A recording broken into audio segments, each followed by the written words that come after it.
Hello, everybody. I'm Eric, And I'm Alice. and welcome to this week's edition of Tea Time with Kutcher Travels.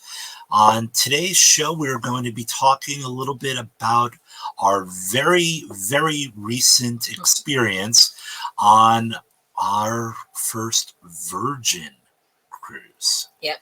Virgin Voyages, if you're not familiar with the brand, they are a fairly new and up-and-coming cruise line. They cater to 18 and older. They are very LGQ. Give me. I always scrub the plus friendly. Yes, thank you. They have a resident drag queen on board. It's not the way I've just been describing it to people. It's not your parents' cruise line. So, speaking of which, let's take a look at start with some of the different experiences on the Virgin Voyages cruise that we experienced. So, our first collage over here, let's talk about each of these different photos. So, photo in the bottom left, no, we were not in an aquarium, we were in an elevator. Yep. These elevators, the red ones, were actually in the midship elevators. They all had this red hue to them. And the back wall, instead of being plain, silver or a mirror, it was a moving picture. That's the way to describe it, being an aquarium. The ones at the aft and the forward, those were blue theme to them. So it gave a different atmosphere to the cruise ship when you were going in the elevators. So before we got on the cruise ship, one of the things that was really different before even boarding that cruise is on the top right corner there is the lounge. Yeah, I would say it's more like a lounge. Basically, anyone that's been on a cruise ship know when you get to the port, once you get checked in and you go have a seat waiting for your party, your letter, or your time, your group, however the cruise line does it, when you're sitting there waiting for them. I know if you've been through Cape Liberty, you know those seats are hard plastic. As a rock. No cushions, nothing. New York, their port, same thing. And Canaveral, same thing. Those very hard seats. Here, they had these lounge couches. They had recliners. They had places where you could sit and enjoy and just relax while waiting for your number to be called to be able to go board the ship. So it was a very different experience from the very beginning. Plus, they were very on top of it. Like, we sat for maybe 10 minutes, if that, before our boarding party got called. Yeah, it was very quick. So then once we board the ship, one of the things that they have in their, what do they call them? Sea View Terrace? No, not Sea View, just Sea Terrace. Anything that's a balcony room is called a Sea Terrace. And one of the things that they have is a hammock on the terrace. And those things are very comfortable. Yeah, they are, I'm trying to think of the word. They are naturally sourced, locally built, handmade, all this stuff to them. The great thing about Virgin is they are very eco-friendly and locally sourced. And once again, not your parents' cruise ships. And then in the top left corner is Miss Titicaca, the drag queen that is on. Yes, Miss Diva there. Each of the Virgin ships has a resident drag queen to add to the entertainment. She was one of the entertainment staff. She did bingo. You had bingo with the Diva. You had Around the World with Diva, and a couple of other events that Diva did throughout the week, and Diva was funny as anything. Yeah, she was quite comfortable with pointing out the fact that she was a drag queen and having a lot of fun playing bingo and calling out the bingo numbers. Absolutely. So one of the other, let's go into another thing that's different with Virgin Voyages, their food. Mhm. So they do not have a buffet. Mhm. Reason being is Virgin doesn't like to do a lot of waste. So a lot of food is wasted on the buffets on any of the cruise lines. So because they can't leave the food out for that long, it has to be always at a certain temperature. Then, you know, at the end of the whatever's out at the end of the lunch wave or breakfast wave, they have to They have to toss toss. if they can't reuse, recycle, etc. So a lot, if you know, a lot of food gets wasted and put into the ocean from them. So these are all restaurant. There's no buffet, so you have all these restaurants throughout the thing, plus their food court where you're seated and they serve you. So you have a waiter come over and they bring everything fresh for you. Yep. So I would definitely say that on this cruise, I went way out of my comfort zone when it came to the food, with the exception of the bottom left item. That lamb is delicious. But besides that, just look at like the razzle dazzle pasta in the top right corner. That was from the restaurant Razzle Dazzle, which is their vegan Yep. Restaurant. So they had a Razzle Dazzle pasta. They do have a couple, as they put it, naughty. Menu items that have meat in it, and they do also have a secret menu. So if you are not a fan of the vegan lifestyle or vegetarian lifestyle, don't be afraid to go for something on the naughty list with them, or ask your server for the secret menu. Mm-hmm. And another thing that they had was something called a test kitchen. At this restaurant, it was 6 courses, all of them tiny, but all different types of food that go together and trying the in different a weird textures. way. Trying the different textures, trying to serve you the food that you know instead of the boring ways, but in a new and exciting way. Mm-hmm. So, for example, we had the lamb there, and that mint au grace that was the sauce over it did not taste like mint. Mm-hmm. It was delicious. The one in the middle there, the circle photo, that's actually the asparagus course. Yep. So that is an asparagus sorbet in this on top there, on top of a white chocolate cream. And we do, both my wife and I do not like asparagus. It is our least favorite vegetable. We'll eat it on occasion. However, that sorbet was lick the plate good. Mm-hmm. Yeah. So it definitely, and that's key with the food here at Virgin, was the fact that they pushed you out of your comfort zones and they presented things in different ways. It was just out of this world for a lot of it. And like I said, they have, instead of a buffet that you can go to throughout the course of the day, they have a 24-hour available galley.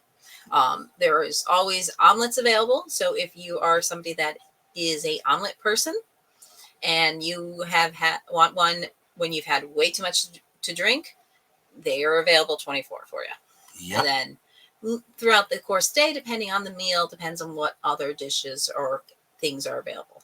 Plus, don't forget, there's also 24-hour room service available as well. But room service does have a $7 delivery fee. Correct.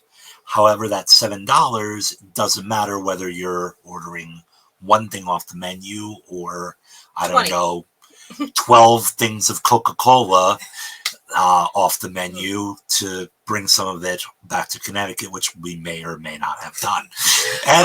That's also another difference with them, is the fact of what's included on the ship. So what they call the essential drinks.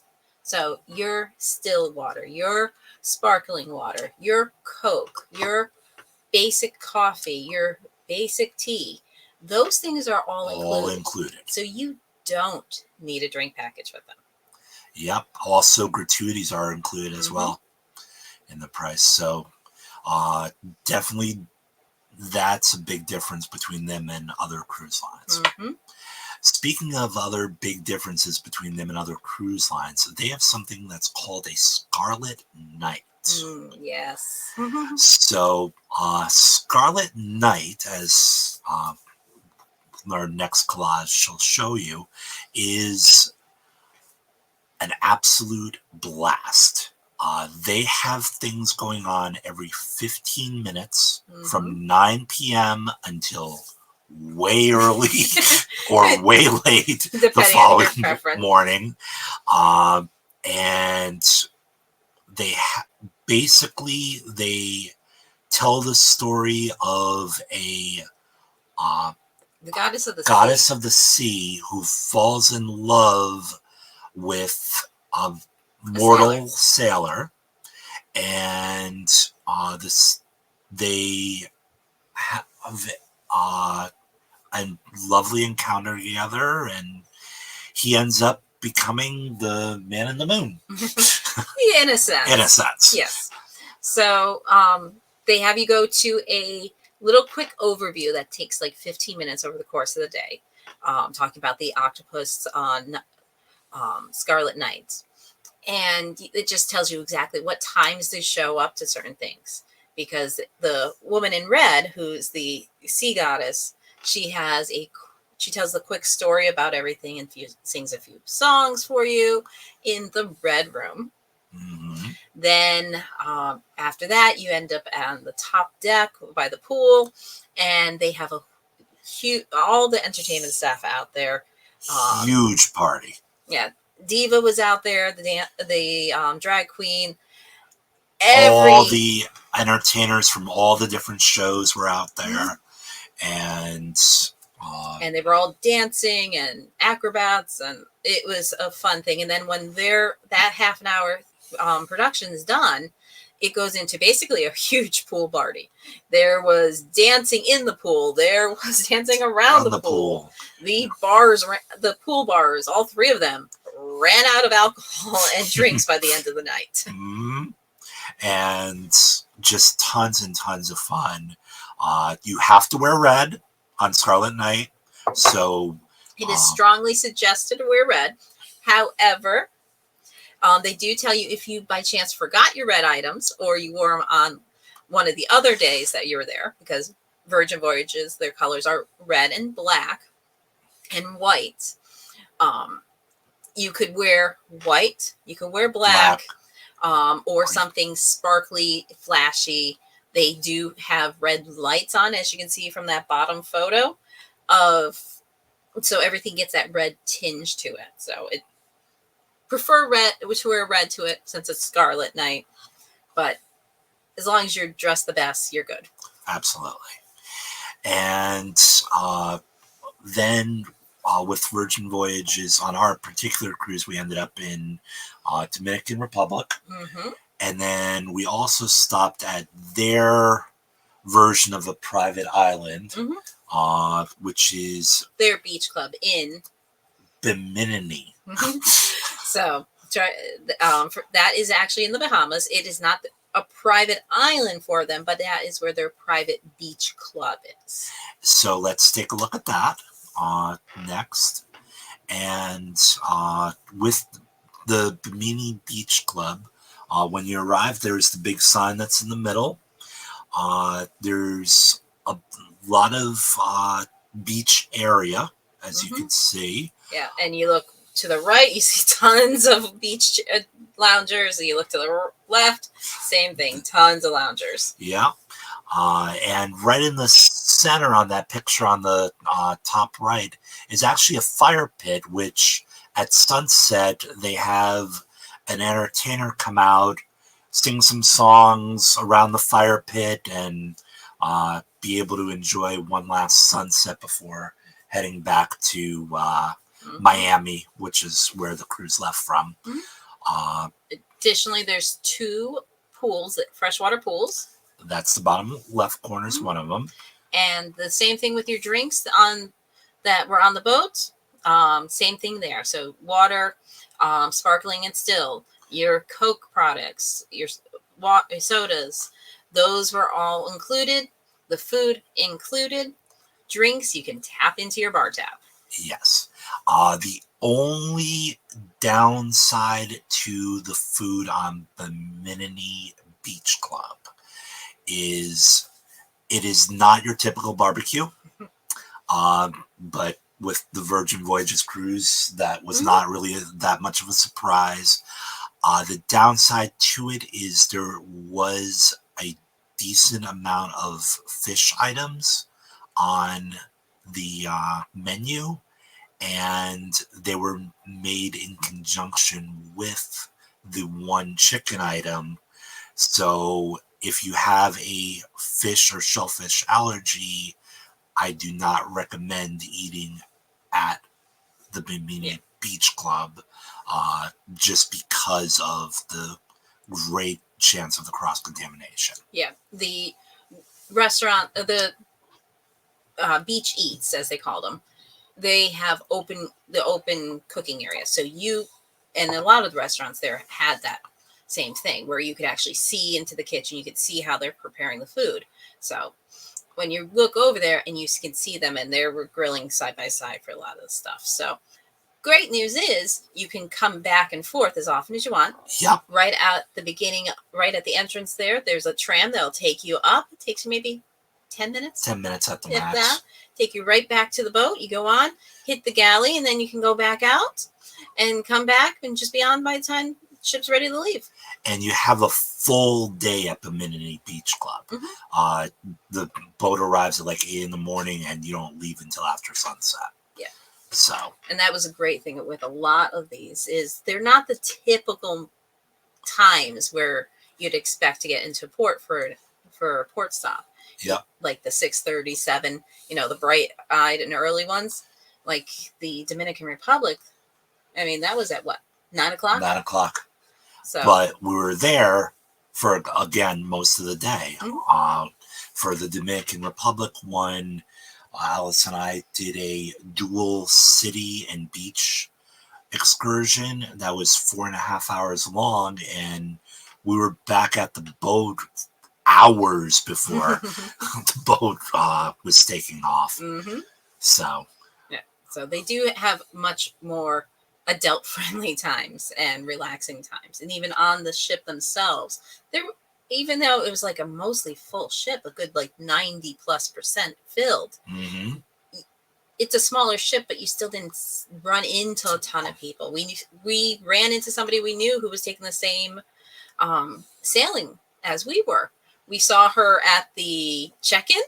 We saw her on the tram. On the tram at Bimini Beach Club on the last day, and the last night we saw her in the bar. And that was it. And that was it. Because it was just that kind of ship where it's not, it's not an oasis where you're like thousands of things to do, but everybody found something to do. And worst case scenario, there was people just sitting there on the top sun deck on one of those lounger chairs on the couches, just sitting there chatting and reading books and just enjoying life and relaxing. And that's basically what this entire trip was meant for, was a relaxing trip.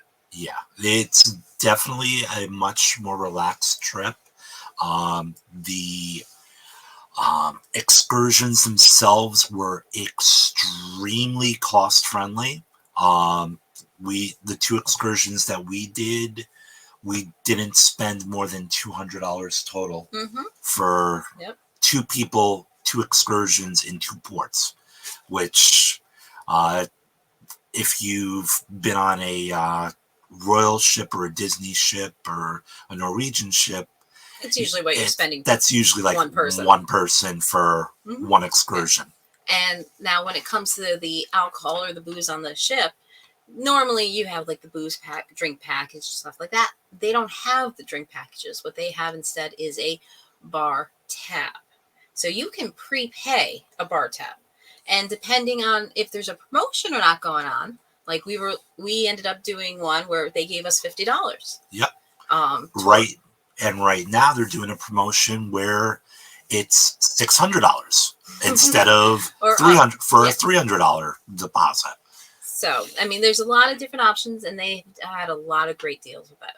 And basically, it allows you to prepay the drinks or put money into your sailor loot. So you can just use that to pay towards your drinks if you wanted to do that, or pay For a casino or the gift shops or anything. And shops.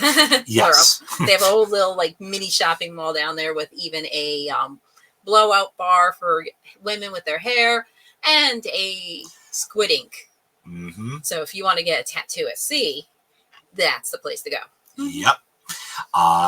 And even they also had a game room. Classic arcade. On the house. Yep. So, and we're talking like Tapper. We're talking Super Mario Brothers, Pac-Man. What was that? Axer. Well, anyway, there was a ton of those classic video games. Like, unless with Wreck-It Ralph. Centipede. Yep. So, I didn't realize Tapper was an actual game when it was in Wreck-It Ralph. Mm-hmm. I played it. Yep.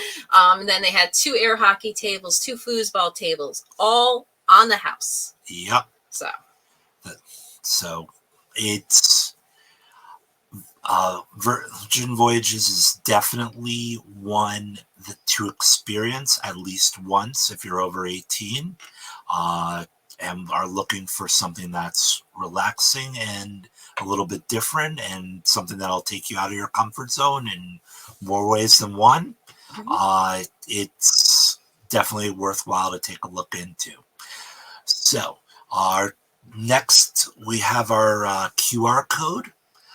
So definitely feel free to scan the QR code if you want more information on Virgin Voyages or reach out to us as well to be able to ask any questions that we could help answer regarding the Virgin Voyages cruise line, the Scarlet Lady ship. There's going to be 3 other total ships making a fleet of 4 by the end of next year, I believe. Close to it. And they go right now for U.S. ports. They're going out of Miami. Mm-hmm. So that was a little bit about our Virgin trip. Definitely email us for more information or visit us on Linktree. That has all the links to all of our social media. And if you missed that QR code, you can actually get the link there on that Linktree as well. So thank you very much for joining us today and have an absolutely wonderful rest of your day. Take care, everyone. Safe sailings. Bye-bye.